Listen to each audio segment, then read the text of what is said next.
Good evening, students. Today we are going to start a very important chapter. நம்ம unit செகண்டுக்கு போறோம். Unit 2, அதாவது அளவைகள் அப்படின்னு சொல்லக்கூடிய மெஷர்மெண்ட்ஸ். Okay, right. இப்போ நம்ம வந்து நம்ம அம்மா கூட கடை வீதிக்கு போவோம், பஜாருக்கு போவோம். அப்போ சில டைம்ல அவங்க பூ வாங்குவாங்க. அந்த பூ வாங்கும் போது பாத்தீங்கன்னா எப்படி மெஷர் பண்ணுவாங்க? நீங்க யாரா வாட்ச் பண்ணிருப்பீங்களே, கையால வச்சு அளப்பாங்க. அடுத்த அந்த பூக்கார அக்கா வந்து அக்காவா என்னனோ கையால அளப்பாங்க. அடுத்தன அந்த வார்த்தையை கூட நீங்க கேள்விப்பட்டிருப்பீங்க, முழம். கரெக்டா? ஓகே. ஏன்னா அவங்க கையை யூஸ் பண்ணி அந்த முழத்தை மெஷர் பண்ணுவாங்க. அந்த முழம் அப்படிங்கிறது தான் அந்த மெஷர்மெண்ட். ஓகே, கியூபிக் அப்படிம்பாங்க. சரி, இப்போ அவங்க வந்து ஒரு 100 200 ஒரு கையால ஒரு முழம் அப்படின்னு சொல்லி ஏதோ சம்திங் ஏதோ அளந்து தராங்க. ஆனா அதே கை சைஸ் உங்க சைஸ் இருக்காது. கரெக்டா? உங்களோட கையால அளந்து பார்த்தா எப்படி இருக்கும்? ரொம்ப அதிகமா அந்த ஃப்ளவரோடைய அந்த மேலேயும் கீழயும் நிறைய அந்த சுற்றுகளே அதிகமா இருக்கும். ஏன்னா நம்ம கை சின்னது. அப்படிதானே? ஸோ, அப்போ இந்த மாரி முழம் அப்படின்னு சொல்லக்கூடியது பார்த்தீங்கன்னா, பெர்சனுக்கு பெர்சன் அவங்களோட கைக்கு ஏத்தால மாறுது. கரெக்ட்டா? அப்படிதானே? அப்ப அந்த மெஷர்மென்ட் அவங்க ஒரு இத அளந்தாங்க. அவங்க அளந்துட்டு வந்து அவங்க கையால அளக்குறாங்கன்னா, அது ஒரு மெஷர்மென்ட்னா, இன்னொருத்தவங்க கையால அளக்கும்போது அது ஒரு மெஷர்மென்ட். இப்படி இருக்கு. பட் அது கரெக்ட்டா? இப்படி வேற வேற கைக்கு மாறும்போது அந்த மெஷர்மென்ட் மாறுனா கரெக்ட்டா? எஸ். தப்பு. அப்படிதானே? அதுதானே. ஸோ இந்த முழம், அப்புறம் ஸ்பேன் சொல்லக்கூடிய சான், அப்புறம் ஃபீட் அப்படின்னு சொல்லக்கூடிய அடி. 1 அடி, 2 அடி அப்படிம்பாங்கல்ல இதெல்லாம். இதெல்லாம் பார்த்தீங்கன்னா, பழங்காலத்துல நம்ம கிராமத்திலயும் இப்பவும் நெறைய இடத்துல யூஸ் பண்ணாங்க. 1 அடி, முழம் அதெல்லாம் யூஸ் பண்ணுவாங்க. சில இடத்துல அது இல்லாம கொஞ்சம் ஸ்டாண்டர்டா யூஸ் பண்றாங்க. சரியா? ரைட். அப்போ யோசிச்சு பாருங்க. இது கரெக்ட்டா அப்படின்னா தப்பு தான். ஏன்னா அது வந்து பெர்சனுக்கு பெர்சன் வேறுபடுது. அப்போ நம்மளுக்கு வந்து இந்த மாதிரி மெஷர்மெண்ட் வந்து தப்பா வரக்கூடாது. நம்மளுக்கு வேர்ல்டு வைடா உலக அளவுல ஒரு காமனான ஒரு ரீடிங் வேணும். காமனான மெஷர்மெண்ட் பேரு வேணும். சரியா? ரைட்டா? ஏன்னா ஒருத்தன் அடி வந்து காலால அளக்கலாம். ஒருத்தன் கையால அளப்பான். நான் இப்படிதான் அளப்பேன் அப்படிம்பான். எங்க ஊர்ல இது பண்ணாம அளப்பாங்க. அது தப்பு ஏறும். So, okay. சோ உலகம் முழுவதும், அதாவது throughout the world we need a standardised measurement system. அதாவது நிலையான அளவீட்டு முறை தேவை. அதனால தான் மெட்ரிக் சிஸ்டம், அதாவது அளவீட்டு முறை அப்படிங்கிறது வந்துச்சு. 1971ல டிஃபைன் பண்ணாங்க மெட்ரிக் சிஸ்டம். சரியா? ஓகே. இப்போ இதுல சில இம்பார்ட்டன்ட் லைன் பார்க்க போறோம். அண்ட் லாஸ்ட் 10 நிமிஷம் யூனிட் 1 உடைய டெஸ்ட். சரியா? 10 ரெடியா இருக்கு. ஓகே. சோ இந்த மெட்ரிக் சிஸ்டத்துல இந்த அளவீட்டு முறையில 3 பேசிக் யூனிட் இருக்குப்பா. அதாவது 3 அடிப்படை அலகுகள் அப்படிங்கிறது. சரியா? 3 அலகுகள் யூனிட்ஸ் இருக்கு. என்னலாம் அப்படிங்கிறது பார்க்கலாம். இது வந்து யுனிவர்ஸ்லயே அக்செப்ட் பண்ணியிருக்காங்க. நீங்களோ நானோ பக்கத்து தெருவோ எல்லாம் கிடையாது. யுனிவர்ஸ்ல உலக அளவுல இதான் ஏற்றுக்கொள்ளப்பட்டிருக்காங்க. என்னலாம்னா நீளம். லென்த்த எப்படிதான் மெஷர் பண்ணணும் அப்படின்னு சொல்லியிருக்காங்க. நீளம்னா லென்த். இதோடைய பேசிக் யூனிட் மீட்டர். அப்ப நீங்க வந்து சாணு முழம்லாம் வேண்டாம். மீட்டர்ல தான் அளக்கணும். எடை. எடைனா வெயிட்னு தெரியும். எடைய எப்போதுமே கிராம்ல அளப்பாங்க. கிராம். ஒரு தமிழ்ல ஒரு ஓகே. அதுக்கப்புறம் வால்யூம் அப்படின்னு சொல்லக்கூடிய கொள்ளளவு. சோ கெப்பாசிட்டி அப்படின்னு சொல்லலாம். கொள்ளளவு. ஓகே. வால்யூம் அப்படின்னு கூட சொல்லலாம். கெப்பாசிட்டின்னு கூட சொல்லலாம். சரியா? இதோட பேசிக் இது பார்த்தீங்கன்னா லிட்டர். நம்ம 1 லிட்டர் வாட்டர் வாங்குறதும், கூல் ட்ரிங்க்ஸ் வாங்குறோம், எண்ணெய் வாங்குறோம், லிட்டர்ல தான் நம்ம சொல்றாங்க. அப்ப யூனிவர்சலா அக்செப்ட் பண்ணிருக்காங்க. இதுதான் 3 பேசிக்கானது.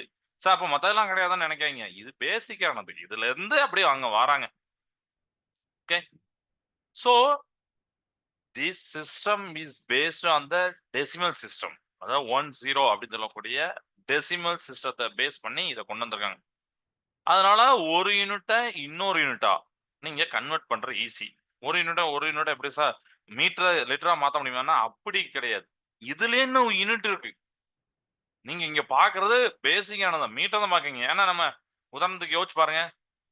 நீங்க மதுரையில இருக்கலாம். மதுரை டு சென்னை அப்படின்னு போட்டீங்கன்னா, அந்த கிலோமீட்டர் காமிக்கும்.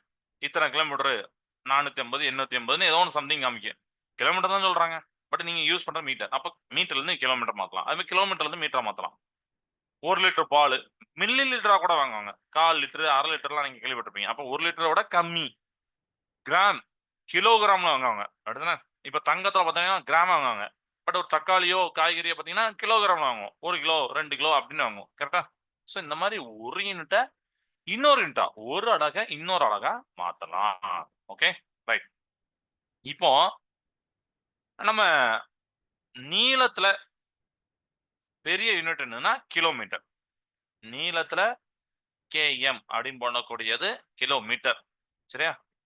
இப்படி போடுவாங்க. கி, மீன் போடுவாங்க.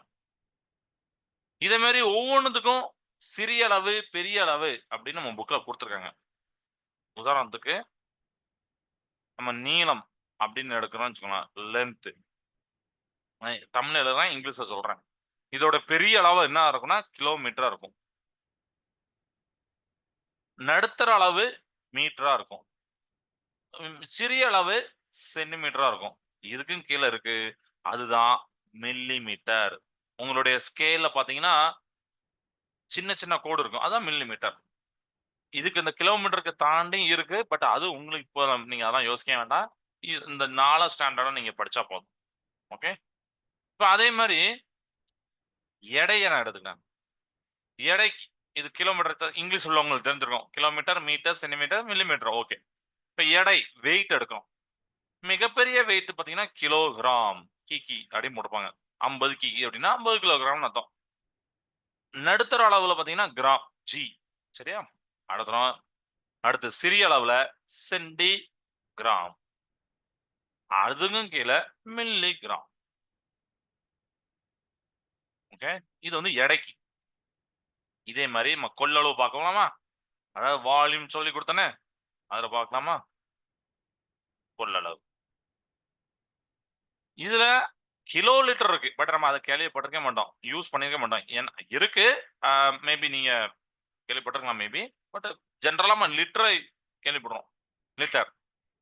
கிலோ லிட்டர், லிட்டர், சென்டி லிட்டர், மில்லி லிட்டர். இந்த 2த்தையும் கேள்விப்பட்டிருப்போம். லிட்டரையும், மில்லி லிட்டரையும். மில்லி லிட்டரையும் சில இடத்துல நம்ம நெறைய இடத்துல யூஸ் பண்ணுவோம். சரியா? நீங்க அந்த எண்ணெய் பாக்கெட் கடையில பார்த்தீங்கன்னா, ஒரு ரூ. 10 பாக்கெட், ரூ. 15 பாக்கெட் இருக்கும். அதுல அந்த பாக்கெட்ல பாருங்க 20 எம்எல் போட்டிருப்பாங்க. அப்பன்னா என்ன 20 மில்லி லிட்டர். அதே மாரி பெரிய டப்பா இல்ல ஒரு பெரிய கவர்ல போட்டிருப்பாங்க. 1 லிட்டர்ன்னு இருக்கும். ஸோ அதெல்லாம். பெரிய பெரிய இடத்துல கிலோ லிட்டர் யூஸ் பண்ணுவோம். ஸோ இதெல்லாம் வந்து different units based on the size. அதோடைய அளவுகள் பெருசா, சின்னதா இருக்கா? அதுக்கேத்தாப்புல நீங்க யூஸ் பண்ணணும் தவிர, ஒரே இத எல்லாத்துக்கும் யூஸ் பண்ணிறக்கூடாது. புரியுதா? 1500 கிலோமீட்டர் அப்படிங்கிறத நீங்க வந்து மீட்டர்ல போட்டு சும்மா ஒரு உதாரணத்துக்கு சொல்றேன். 5000 மீட்டர் அப்படின்னு போடுறது தப்பா சார் அப்படின்னா, இல்ல தப்பு கிடையாது. ஆனா அந்த பெருசா நீங்க குறிக்கிறதுல கிலோமீட்டர் தான் குறிக்கணும். சின்னதா குறிக்கிறதுல மில்லி மீட்டர் தான் குறிக்கணும். இந்த மாரி அவங்க ஒரு ஸ்டாண்டர்டைஸ்டா வச்சிருக்காங்க. அததான் நம்ம யூஸ் பண்ணணும். ஓகே. அடுத்து இதுல ஒரு இம்பார்ட்டன்ட் பாயிண்ட் வருது. என்னன்னா, 1 கிலோமீட்டர் அப்படிங்கிறது 1000 மீட்டர். தமிழ்லயும் நீங்க புரிஞ்சுக்கணும். 1 கிலோமீட்டர் அப்படிங்கிறது 1000 மீட்டர். அதே மாரி 1 கிலோகிராம் அப்படின்னா 1000 கிராம். 1 மீட்டர் அப்படின்னா 100 சென்டிமீட்டர். இதெல்லாம் ஆல்ரெடி நீங்க பேசிக்கானது தெரிஞ்சு வச்சிருப்பீங்க. அதே மாரி 1 லிட்டர் அப்படின்னா 1000 எம்எல் மில்லி லிட்டர். இதெல்லாம் நீங்க லேசா தெரிஞ்சு வச்சிருப்பீங்க. 1 கிலோகிராம்னா 1000 மீட்டர். 1 மீட்டர்னா 100 சென்டிமீட்டர். 1 கிலோகிராம்னா 1000 கிராம். 1 லிட்டர்னா 1000 எம்எல். கிளியராப்பா? ஓகே. ரைட். இப்போ நம்ம அடுத்து எங்க போறோம்னா, கன்வர்ஷன் போப்போறோம். ரொம்ப இன்ட்ரஸ்டிங்கானதும், இம்பார்ட்டன்டான ஒரு ஒரு டாபிக்குள்ள போப்போறோம். அதாவது கன்வர்ஷன். கன்வர்ஷன் என்னன்னா, இப்ப நம்ம ஒரு ஒரு அளவிட ஒரு யூனிட்ட சொல்லியிருக்கோம். அதேல அந்த இன்னொரு அந்த இத மாத்தணும். இன்னொரு அளவுக்கு. ஸோ உதாரணத்துக்கு, இப்ப நம்ம ஹையர் டூ லோயர். அதாவது தமிழ்ல பார்த்தீங்கன்னா, மேலின அலகு அப்படின்னு போட்டிருப்பாங்க. மேலின அலகு டூ லோயர் யூனிட்டா மாத்தப் போறோம். அந்த அலகுல அந்த யூனிட்ல இருக்கக்கூடியதுல மேல இருந்து கீழே. ஸோ கீழின அலகுக்கு மாத்த போறோம். அப்போ இதுக்கு இங்க என்ன பண்ணணும்னா மல்டிப்ளை பண்ணணும். அதாவது பெருக்க வேண்டும். யாராலனா by the powers of tens. சரியா? அத நான் சொல்றேன். டென்ஸ்னா என்னதான் 10, 100, 1000 இதுதான் டென்ஸ். ஃபார் எக்ஸாம்பிள் ஒரு சம் நம்ம பண்ணும்போது உங்களுக்கு புரிஞ்சிடும். இப்போ வந்து உங்கள்ட்ட கொடுக்குறாங்க. கன்வெர்ட் 5 கிலோமீட்டர் டு மீட்டர்ஸ் அப்படின்னு கொடுத்துருக்காங்க. அப்ப இந்த சம்ம பார்த்தோன்னே உங்களுக்கு தெரியும் மீட்டர்ஸ். சரியா? இது வந்து ஆர். இதை பார்த்தோன்னு தெரியும் சார் கிலோமீட்டர் மேலின அலகு சார், அதாவது ஹையர் யூனிட் சார், மீட்டர் கீழின அலகு சார். அப்ப என்ன சார் பண்ண நீங்க பெருக்க சொன்னீங்களா சார், 100ஆல பெருக்கணும். அந்த 10, 100, 1000 ஏதோ ஒன்று அந்த 10 அடுக்குகளை பெருக்கணும். அப்படிதானே?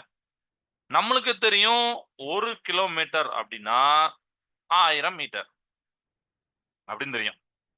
அப்ப 5 கிலோமீட்டர்னா 1 இன்ட்டு 5 தானே 5. அப்போ இதே 5 நீங்க இங்க மல்டி பண்ணும். So 5 into 1000 metre 5000 metre. புரியுதா?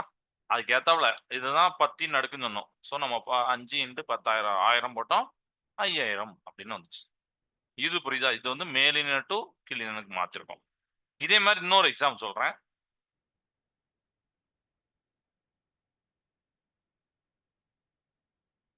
இப்போ எக்ஸாம்பிள் 2ல 2.5 மீட்டரை சென்டிமீட்டரா மாத்த சொல்றாங்க.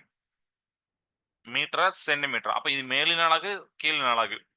நம்மளுக்கே தெரியும் 1 மீட்டர்னா 100 சென்டிமீட்டர் தெரியும். அப்ப இந்த இடத்துல 100 தான் வருது. போன இடத்துல 1000 அப்படிதான் பார்க்கணும். அதுதான் 10 நடக்குன்னு சொன்னேன். அப்ப 2.5 மீட்டர்னு சொல்லியிருக்காங்க. அப்ப 1 கூட 2.5 மல்டி பண்ணாதான் 2.5 வரும். அப்ப அதே மாதிரி 100 கூட 2.5 நீங்க மல்டி பண்ணணும். 100 அப்படின்னு மல்டி பண்ணணும். அப்ப 2.5 நீங்க 100ஆல மல்டி பண்ணும்போது இங்க கவனிக்க வேண்டியது என்னன்னா இந்த பாயிண்ட் எப்படி கொண்டு போறோம் அப்படின்னு சொல்லி பின்னாடி வருது. ஸோ நீங்க 100ஆல மல்டி பண்றீங்கன்னா அந்த டெசிமல் பாயிண்ட் 2 ஜீரோனா 2 தசம புள்ளிகள் 2 டெசிமல் பாயிண்ட் பின்னாடி வரும். அதாவது ரைட் சைடு வரும். இதுதான் ரைட் சைடு, வலப்புறம் இப்படி வர்றதுதான். அப்போ 2.5 இன்ட்டு 100 அப்படின்னு போட்டீங்கன்னா இந்த பாயிண்ட் 2 ஜீரோ 2 ஜீரோனா 2 டிஜிட், 3 ஜீரோனா 3 டிஜிட், அதான் 3 டெசிமல் பாயிண்ட் 3 தசம புள்ளி. அப்போ இங்க இருக்குன்னு வச்சுக்கோங்க 1 2 அப்படின்னு வந்துருது. அப்ப இந்த இடத்துல என்ன வரும் அப்படின்னு பாருங்க. இப்போ நான் போடுறேன் 250. ஏன்னா இந்த இடத்துல புள்ளி வந்துட்டு. அப்போ இதுதான் நீங்க புள்ளிக்கு அப்புறம் 0 தான் நம்ம நெக்லேட் பண்ணிடலாம். அதனால 250 போட்டுக்கலாம். இப்போ புரியுதா? இதுதான் மேலின டு கீழின 250 சென்டிமீட்டர். அப்போ 2.5 நீங்க 100 மல்டி பண்ணா 2 டிஜிட் பின்னாடி கொண்டு போவீங்க. 1 2 0 அந்த சைடு வைப்பீங்க. அப்ப நம்ம நெக்லேட் பண்ணிடலாம் 200. இப்ப இதே மாதிரி இப்ப நான் கீழின அலகு டு மேலின அலகு பண்ண போறேன். இதுல என்ன பண்ண போறேன்னா டிவைட் பண்ண போறேன். புரியுதா? இதுல என்ன பண்ண போறோம்னா இப்ப கீழின அலகு இருக்கு. இதுல இருந்து மேலின அலகுக்கு நான் மாத்த போறேன். Higher unit. அப்போ அந்த 10 அடுக்க நம்ம வந்து என்ன பண்ணணும்னா டிவைட் பண்ணணும். இதுக்கு ஒரு எக்ஸாம்பிள் பாருங்களேன். 4500 கிராம் அப்படின்னு கொடுத்துருக்காங்க. இத வந்து கிலோகிராமா கேட்டிருக்காங்க. அப்ப இத பார்த்தாலே தெரியுது சார் கிராம் அப்படிங்கிறது கீழின அலகு, கிலோகிராம் மேலின அலகு. அப்ப டிவைட் பண்ண சொன்னீங்க சார். போன தடவை நம்ம மல்டி பண்ணோம். அதே மாதிரி இப்ப டிவைட் பண்ண போறோம். இப்போ ரிவர்ஸ்ல நம்ம எழுத போறோம். 1000 கிராம் அப்படிங்கிறது 1 கிலோகிராம் அப்படின்னு தெரியும். தமிழும் இங்கிலீஷும் சேர்த்து உங்களுக்கு நல்லா புரியும். இப்போ 1000ஆல டிவைட் பண்ண போறோம். அப்போ 4500 கிராம் அப்படின்னு இருக்குல்ல, இத நான் வந்து என்ன பண்ணேன்னா 1000ஆல, ஏன்னா இங்க உங்களுக்கே தெரியும் எத்தனை 100ஆல டிவைட்லாம் பண்ண முடியாது. ஏன்னா 4500 தான் கேட்டிருக்காங்க. அப்ப 1000ஆல டிவைட் பண்ணுவோம். 1000 கிராம் கிலோகிராம் அப்படின்னு போட்டு டிவைட் பண்ணணும். சரியா? ரைட். அப்படி 4500 1000ஆல டிவைட் பண்ணி என்ன சார் வரும்னா ஃபர்ஸ்ட் 2 2 0 கேன்சல் பண்ணிருங்க. அப்ப என்ன வரும்னா 45/10ன்னு மட்டும் வரும். கிளியரா? 45/10ன்னு மட்டும் வரும். இப்பதான் டெசிமல் பாயிண்ட் வருது. எத்தனை 0 இருக்கோ ஏற்கனவே புள்ளிங்க மறைந்து இருக்கதா அர்த்தம். அத்தனை சைடு நீங்க முன்னாடி கொண்டு வர போறீங்க. அதாவது லெஃப்ட் சைடு கொண்டு வர போறீங்க. ஸோ 4.5 இது ஆல்ரெடி உங்களுக்கு தெரிஞ்சிருக்கும். நான் திருப்பி சொல்றேன். ஸோ 4.5 கிலோகிராம் அந்த யூனிட்டை நம்ம போட்டுறணும். சரியா? நம்ம இந்த இடத்துல கூட யூனிட் நீங்க போட வேண்டாம். 4500 1000 போட்டுக்கோங்க. நீங்க கிலோகிராம் போடலாம். ஒண்ணும் பிரச்சனை இல்ல. ஏன்னா நீங்க கிலோகிராம் மாத்துறீங்க. கிலோகிராம் மாத்திட்டு ஃபைனலா இங்க கண்டிப்பா போடணும். 4.5 கிலோகிராம் சொல்லிட்டு. இது புரியுதா எல்லாத்துக்கும்? இதே மாரி நான் ஒண்ணு தாரேன். நீங்க அதெல்லாம் வீட்ல போய் பண்ணணும். சரியா?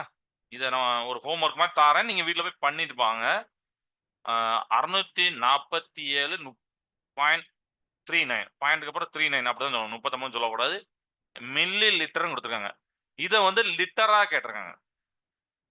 நீங்க கண்டுபிடிச்சு வாங்க பாப்போம். மில்லி லிட்டர் அப்படின்னா கீழின் அலகு. லிட்டர்னா மேலின் அலகு. 647 எதால டிவைட் பண்ணணும் யோசிச்சு பாருங்க. ஏற்கனவே நான் சொல்லிட்டேன். 1 மில்லி லிட்டர்னா 1 சென்டிமீட்டர்னா metre, centimetre, millilitre milli அதெல்லாம் நான் சொல்லிக் குடுத்துருக்கேனா, சோ அத வச்சு யோசிச்சு பாருங்க. மில்லி லிட்டர்ங்கிறது லோயர் யூனிட். லிட்டர்ங்கிறது பெரிய யூனிட். அப்ப என்ன பண்ணணும்? எத்தன நம்பரால டிவைட் பண்ணணும்? அப்படின்னு பண்ணி பாருங்க. இத ட்ரை பண்ணி பார்த்தாங்க. சரியா? இதுதான் இன்னைக்கு நம்ம பார்க்க வேண்டியது. சோ பெரிய அலகுல இருந்து சின்ன அலகு வந்தா மல்டிபிள் பண்ணணும். சின்ன அலகுல இருந்து பெரிய அலகு போனா டிவைட் பண்ணணும். கிளியர் ஆயிட்டப்பா? Okay right. சோ இப்போ டெஸ்ட்க்கு ரெடி ஆயிக்கோங்க. நான் வந்து கொஸ்டினை ஷேர் பண்றேன். டைமரையும் ஆன் பண்ணுவேன். சரியா? ஓகே. சோ நம்பர்ஸ் அப்படிங்கிற ஃபர்ஸ்ட் யூனிட் தான். ஓகே. நீங்க அப்படியே எழுதலாம். The sum of the distinct prime factors of 30 is அப்படின்னு போட்டிருப்பாங்க. 30 என்ற எண்ணின் மாறுபட்ட பகா காரணிகளில் கூடுதல். யோசிச்சு பார்த்து எழுதுங்க.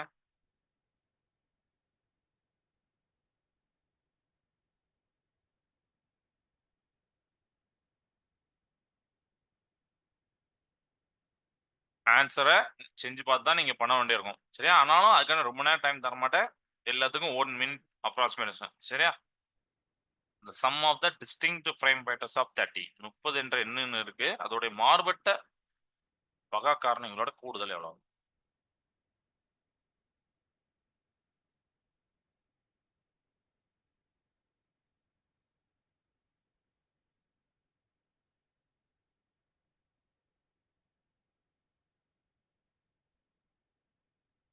ஸோ டைம் இந்த ஒன் வேர்டுக்கு முடியுது. Okay right. Next one word போலாமா? இதுதான் next one word. Time start பண்ணிட்டேன். The number of distinct prime factors of the smallest 4 digit is. மிகச்சிறிய 4 இலக்க எண்ணின் மாறுபட்ட பகா காரணிகளின் எண்ணிக்கை என்ன? பகா காரணி எண்ணிக்கை. மிகச்சிறிய 4 இலக்க எண் எதுன்னு யோசிச்சு பாருங்க. அதோடைய மாறுபட்ட பகா காரணிகளின் எண்ணிக்கை எவ்வளவு? 30 செகண்ட்ஸ் இருக்கு. 1 மினிட் 60 செகண்ட். அப்படிதானே? ஒரு நிமிடம் என்றால் 60 வினாடிகள். இப்போது 20 வினாடிகள் உள்ளது. 20 சொடக்கு. அதெல்லாம் அப்படியே ஒவ்வொரு சொடக்கு விட்டா ஒரு செகண்ட். டைம்லாம் குயிக்கா போக தான் செய்யும். நம்ம தான் அதுக்கு ஏத்தாப்புல கரெக்டா நம்மளுடைய வேலைகளை பண்ண வேண்டியிருக்கும். ஓகே 1 மினிட்ஸ் முடிய போது. எஸ் முடிஞ்சு.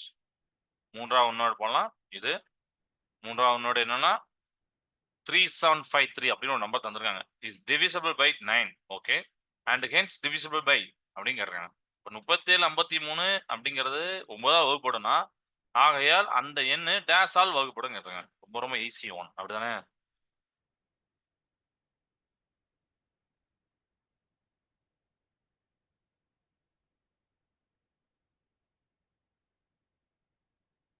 நாற்பது வினாடிகள் உள்ளது என்ன?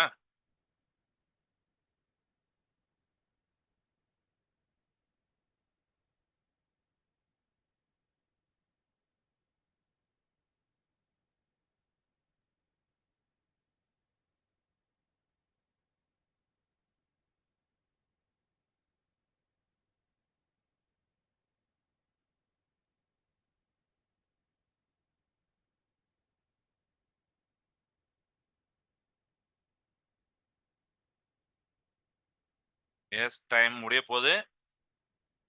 முடிந்து விட்டது. ஓகே நான்காவது கொஸ்டின் போகலாம். இதான் நான்காவது கொஸ்டின்.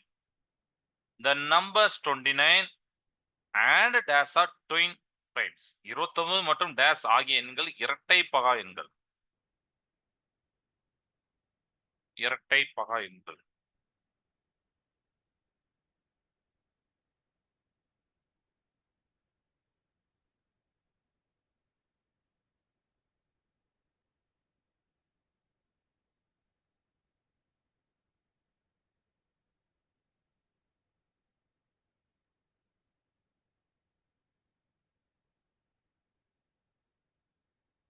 பதினைந்து வினாடிகள் உள்ளன. 15 seconds முடிய போகுது. ஆக்சுவலி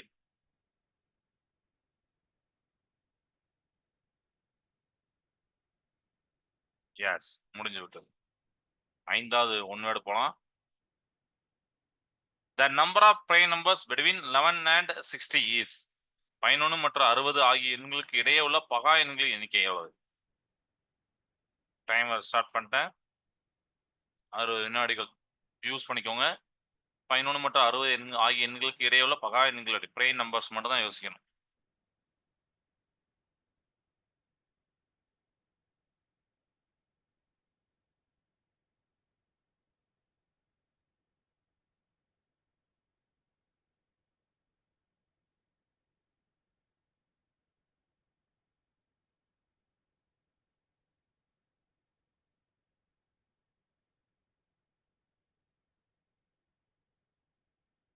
இருபத்தஞ்சு வினாடிகள் உள்ளன.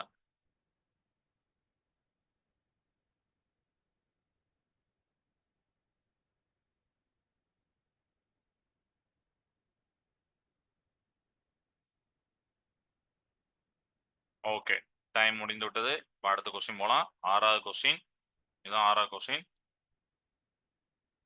The least number that should be added to 57 so that the sum is exactly divisible by 2, 3, 4 and 5. 57 விட நீங்க ஒரு நம்பரை கூட்டுறீங்க என்ற சிறிய எண்ணை கூட்டினால் அது 2, 3, 4 மற்றும் 5ஆல் சரியாக வகுப்படும் சொல்றாங்க. இந்த நம்பருக்கு ஆட் பண்ணா அப்படி நடக்கும்.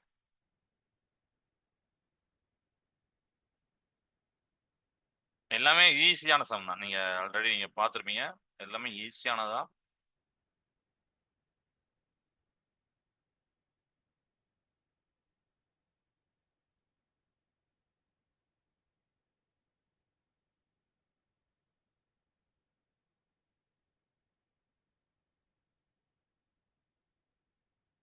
இருபத்தஞ்சு வினாடிகள் 25 செகண்ட்ஸ் இருக்கு அடுத்த கொஸ்டினுக்கு, ஏழாவது கொஸ்டினுக்கு.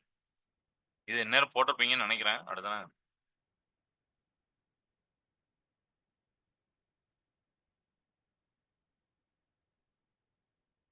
S S. அடுத்த கொஸ்டின் போலாம். ஏழாவது question. The LCM of 26, 39 and 52 is. 26, 39, 52 எண்களுடைய மீச்சிம டேஸ் என்னது?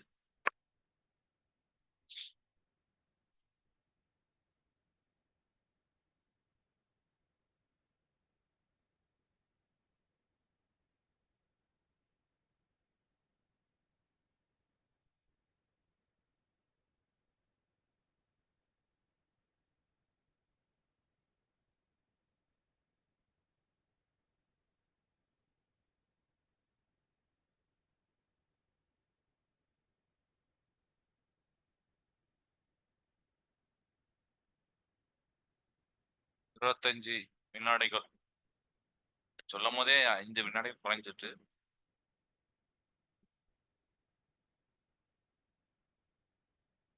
8 வினாடிகள் இருக்கு. 8 செகண்ட்ஸ்.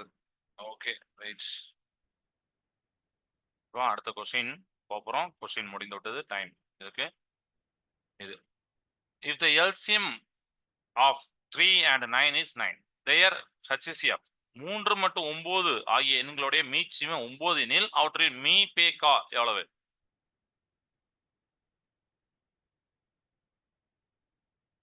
எல்சிஎம் சொல்லிட்டாங்க. 3 and 9 வந்து 9. அப்ப HCF எவ்வளவுன்னு கேட்டிருக்காங்க.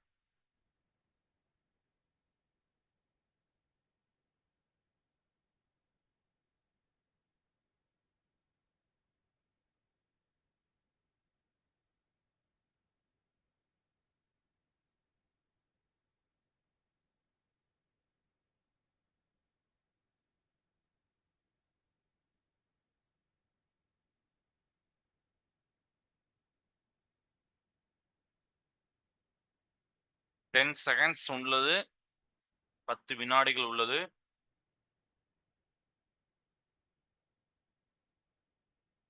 ஓகே, டைம் முடிந்து விட்டது. அடுத்த கொஸ்டின் போலாம். HCF of two successive numbers is இரு அடுத்தடுத்த இரட்டை எண்களுடைய மீபேக்கா எவ்வளவுன்னு கேட்டிருக்காங்க. இரு அடுத்தடுத்த இரட்டை எண்களுடைய இரட்டை எண்கள் ஈவன் நம்பர்ஸ் உடைய HCF என்ன?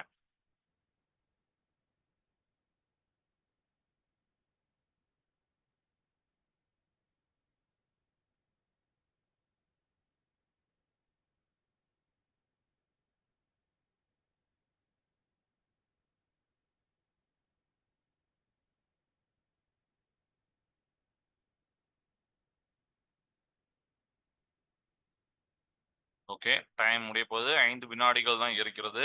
இதுக்கு நம்ம நெக்ஸ்ட் கிளாஸ் வர போனோம். ஓகே, டைம் முடிந்து விட்டது. இப்போ லாஸ்ட் கொஸ்டின் போறோம். இதுதான் the HCF of 45 and 75 is 45 மற்றும் 75 மீக் பேக்காய் எவ்வளவுங்க ஆகும் டேஸ் ஆகும். இதுதான் லாஸ்ட் கொஸ்டின், எழுதுங்க. ஸோ டவுட் இருந்தால் நீங்கள் சாட் பாக்ஸில் கேட்கலாம். இன்னைக்கு நம்ம அளவுகள் மெஷர்மெண்ட் பற்றி ரிவைஸ் பண்ணோம். மேலின் அழகு கீழின் அழகு, கீழின் அழகு மேலின் அழகு, அது கன்வெர்ட் பண்ணக்கூடிய மெத்தடை நான் சொன்னேன். Millilitre, milligram, gram, kilogram, kilometre, metre, centimetre, இந்த மாதிரி மிகச்சிறிய அளவு, பெரிய அளவு, நடுத்தர அளவை பற்றி சொன்னேன். அப்புறம் ஒரே ஒரு ஹோம்ஒர்க் மட்டும் தந்தேன், அதுதானே? இதெல்லாம் நீங்கள் வந்து ட்ரை பண்ணி பாருங்க. ஓகே, ஸோ இந்த சம்முக்கு 30 வினாடிகள் உள்ளது. 30 செகண்ட்ஸ். சரியா? நம்ம குயிக்காக எழுதுங்க. Next class.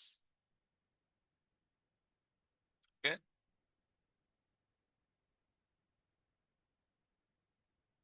10 வினாடிகள் 30 செகண்ட்ஸ் இருக்கு. சரி, 10 செகண்ட்ஸ் இருக்கு. ஓகே, 5 வந்துட்டு. எஸ், டைம் முடிய போகுது. எஸ், முடிஞ்சிச்சு. ஆலாம். Okay, right. ஸோ கிளாஸை நிறைச்சதை வாழ்க பாரதம், வெல்க தமிழகம். நன்றி, வணக்கம்.